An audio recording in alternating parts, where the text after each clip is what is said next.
Friends, welcome to my channel. இன்னைக்கு Friday ஸ்பெஷலா நம்ம என்ன பார்க்க போறோம்னா பூசணிக்காய் மோர் குழம்பு.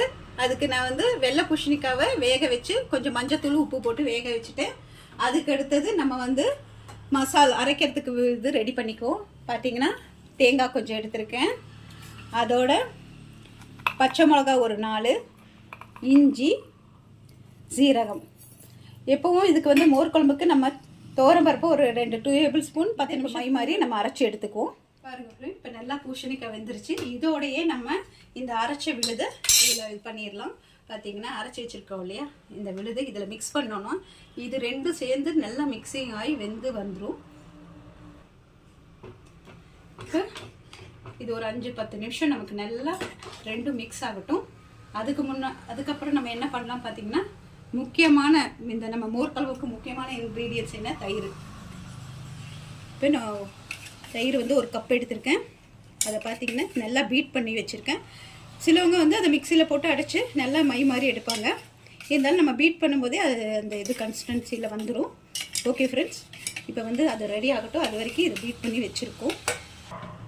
இப்போ பாருங்கள், நல்லா ரெண்டும் மிக்ஸ் ஆகி ஒரு 10 மினிட்ஸ்க்கு மேலே நல்லா கொதிச்சிருச்சு. ஆல்ரெடி காய் வேக வைக்கும் போதே நம்ம கொஞ்சம் உப்பு சேர்த்துருக்கோம்.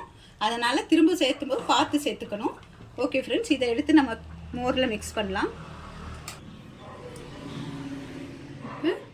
நம்ம இந்த மோரில் போட்டாச்சு.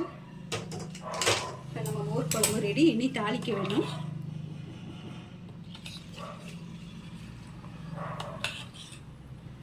தாளிக்கிறதுக்கு ரெடி பண்ணிக்கலாம் ஃப்ரெண்ட்ஸ். இது இப்படியே இருக்கட்டும் ஒரு 10 மினிட்ஸ்.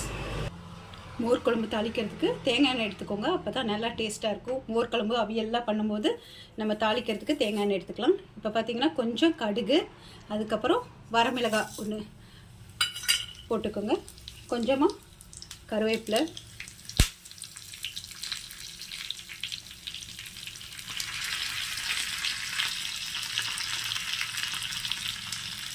இப்போ நம்ம தாளித்து மோர் குழம்புல ஊற்றணும்.